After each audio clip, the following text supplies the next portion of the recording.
প্রথম কথা হচ্ছে যে আপনার একটা গণ-অভ্যুত্থান হয়ে গেছে বলেই সমাজ কাঠামোর সবকিছু পরতে, পরতে যে ময়লাগুলো জমে আছে আমাদের দশকের পর দশক ধরে, সেগুলো সার্টেনলি ওভারনাইট এগুলো মানে আনডু হয়ে যাবে অথবা এটা হারায়া যাবে। আমরা সবাই খুব ভালো ভালো হয়ে যাবো। মানুষ হয়ে যাব। মানে এটা আশা করার সুযোগ নাই আরকি। এবং একই তর্ক কিন্তু আপনার ৭১ এর মুক্তিযুদ্ধের পরেও হয়েছে। বাংলাদেশের সিভিল সোসাইটিতে যে অস্থিরতা, এগুলোর বাস্তবতা কি? কিন্তু গালিগালাজ শুনিনি, দুর্নীতি আছে, অশালীনতা আছে। শুনিনি। ব্যাপক গালাগালি হইছে। আপনি তখনকার রাজনীতির না খোঁজখবর নিলে যে দেখবেন। আমরা তো আপনার আমরা সোশ্যাল মিডিয়া ছিল না বলে আমরা এগুলো ওয়াকিবহাল ছিলাম না। গালাগালিটার স্পেসটা কম। এখন আপনাকে চাইলেই যেকোনো সময়, যেকোনো মিনিটে গালি দেওয়া সম্ভব। আপনার ফেসবুকে আর গিয়ে যদি ২ টা থাকেও কমান্ড। সে কারণেই তো ৫ই আগস্টের যে পরিবর্তনটা আমরা চেয়েছিলাম সে সার্টেনলি। মানে বাট সেটাই তো চাওয়া ছিল। যেটা পার্থক্য ছিল যে ৫ দশক আগে আমার সমাজ এত নষ্ট হয়নি। আমাদের যে মূল্যবোধের জায়গা, ধর্মীয় মূল্যবোধ বলেন, সামাজিক মূল্যবোধ বলেন, পারিবারিক মূল্যবোধ বলেন, প্রত্যেকটা মূল্যবোধের অনেক সলিড জায়গা ছিল। যেটা ওভারনাইট নষ্ট হয়ে যায় নাই, এটার অনেকগুলো বাস্তবতা আছে। একটা হচ্ছে প্রযুক্তি। প্রযুক্তি গ্লোবালি প্রত্যেকটা সমাজের মোরাল ডেপ্রাভেশন তৈরি করেছে, নৈতিকতা ধসে দিয়েছে, পরিবার ধসে দিয়েছে, ফ্যামিলি নাই। তারপরে হচ্ছে যে টিচারদের ভিতরে এই একই ফেনোমেনা ডেভেলপ করছে। এরপরে দেখেন যে আমেরিকার সিনেট হিয়ারিংয়ে দেখলাম, সেখানে বিশ্ববিদ্যালয়ের শিক্ষক বিশেষজ্ঞরা বলছে যে তারা আমেরিকার প্রত্যেকটা জেনারেশনের আইকিউ টেস্ট করছে গত ২৫০ বছর থেকে, ধরেন বহু বছর থেকে করতেছে। This is the first time তারা পেলো ২০০০-এর পরে যে জেনারেশন আসছে যাদের আইকিউ ডেভেলপ করছে না। This is the first time তাদের ১৫০ বছরের হিস্ট্রিতে। কেন? কারণ হচ্ছে তাদের ফাইন্ডিংস হচ্ছে যে মানুষ যে লেভেলে পড়ালেখা করে বন্ধ করে দিয়ে প্রযুক্তি আসক্ত হয়ে গেছে, তার ক্রিয়েটিভিটি নষ্ট হয়ে গেছে। সে নতুন কিছু ভাবছে না, করছে না, গবেষণা, খেলাধুলা কিছু হচ্ছে না।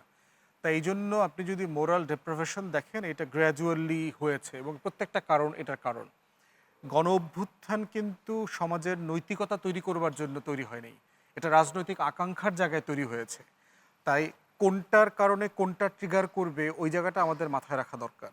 যে আমি এখানে নতুন রাজনৈতিক বন্দোবস্ত চাই, মানে হচ্ছে আপনি কালকে নৈতিক ভালো মানুষ হয়ে যাবেন, আপনি ঘুষ খাবেন না, আপনি মানুষের সাথে খারাপ আচরণ করবেন না। বাস্তবতাটা এরকম না। এটা ডিফারেন্ট লড়াই আরকি সমাজের না ভিতরে। প্রথম ক্রিকেটটা ছিলই তো বৈষম্যর এই যে আন্দোলনটা, যে বৈষম্য বিরোধী। মানে এই যে সমাজের বৈষম্য সে সেটাই ছিল গেলে প্রথমই। আর বৈষম্যের এবং সাথে ধরেন তার সাথে শিষ্টাচার, একটু ডিফারেন্ট পলিটিক্যাল জিনিস আরকি। বৈষম্য কিংবা সামাজিক বৈষম্য, অর্থনৈতিক বৈষম্য সব জিনিসগুলোই কিন্তু এখানে ট্রিগার করেছে। এবং তার পরবর্তীতে এসছে হলো অন্যান্য যে আপনার যে অনিয়মগুলো রয়েছে, যে প্রয়োজনগুলো এসছে সেগুলো থেকে। তো হ্যাঁ, আমাদের যে এই যে দীর্ঘ ১৫-২০ বছরের যে আপনার এই যে অসহিষ্ণুতা, ভয় দেখানো কিংবা আপনার এই যে মানে খারাপ বিতর্ক, কেউ খারাপ কথা মত প্রকাশ করতে না দেওয়া, সেগুলোর জায়গায় তো এসছে যে এই যে আকাঙ্ক্ষাটা যে আমরা এই বৈষম্য বিরোধী আন্দোলনে ঝাঁপিয়ে পড়লাম, কেউ সবাই ঝাঁপিয়ে পড়লো। তো সেখানে এসে তো আমরা কিছুটা হলেও আশা করব সেখান থেকে কিছুটা বেরিয়ে আসতে। তো আমরা তো দিন দিন দেখছি সেটা না হয়ে আরো উল্টো যাত্রা দেখছি আমরা না, ওখানে। উল্টো যাত্রার কথা আমি বলব না। বাট বিষয় হচ্ছে যে আপনি হয়তো প্রত্যাশার লিমিট পূরণ করতে পারছি না। প্রতিটা বড় ঘটনা, যুদ্ধ, গণ অভ্যুত্থান, বিপ্লব যেটা করে প্রত্যাশার পারদ তৈরি করে, আকাশ সমান পারদ তৈরি করে। এবং এই পারদটা আশা করে সবাই যে খুব অল্প সময়ের ভিতরে আমি ডেলিভার করব। এবং সমাজের প্রত্যেকটা অসঙ্গতি সাডেনলি ওভারনাইট কিউরড হয়ে যাবে। এই আকাঙ্ক্ষাটা প্রবলেম্যাটিক।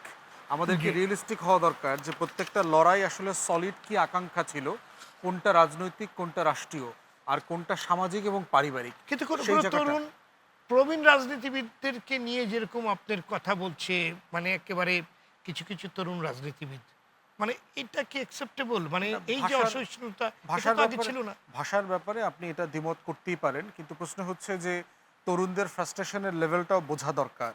যে প্রবীণরা আমাদের জেনারেশনকে নিয়ে আকাঙ্ক্ষা নিয়ে যেভাবে যতই ফ্রাস্ট্রেশন হাস্যরস থাকুক, করতেছে, দেখুন আমরা কিন্তু হাস্যরস ৯০-এর করছে। গণ আন্দোলন দেখেছি। ৯০-তে তো আমরা সবাই সে আন্দোলনে ছিলাম। কই তখন তো আমরা এই যে নোংরা গালিগালাজ করতে দেখিনি। এই যে নোংরামিগুলো তো আমরা দেখিনি।